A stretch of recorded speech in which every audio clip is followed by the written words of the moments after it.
आइए कजरी गीत सुनते हैं और आनंद लेते हैं गीत का। गंगा महारानी होला हरिया, बेटी मोर सासुर बाटीना।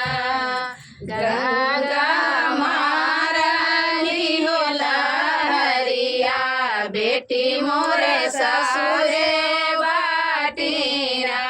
दुआरे बैठी के माई जे रोवे, दुआरे बैठी के माई जे रोवे, के कर डाली हम झलुआ, बेटी मोर सासुर बाटीना।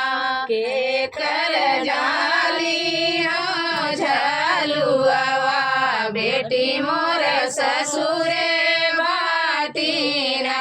गंगा महारानी होला हरिया, बेटी मोरा सासुर बाटीना। गंगा महारानी होला हरिया, बेटी मोर ससुर बाटीना। गंगा महारानी होला हरिया, बेटी मोरे सासुर बाटीना।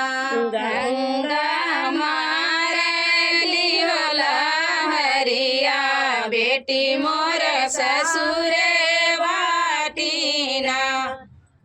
अंगन बैठ के भाभी जे रोवे, अंगन बैठ के भाभी जे रोवे, के कर बनाई हम गुड़िया, नंदा मोर सासुर बाटीना। के कर बनाई हम गुड़िया, नंदा मोर ससुर बाटीना। गंगा महारानी होला हरिया, बेटी मोर सासुर बाटीना।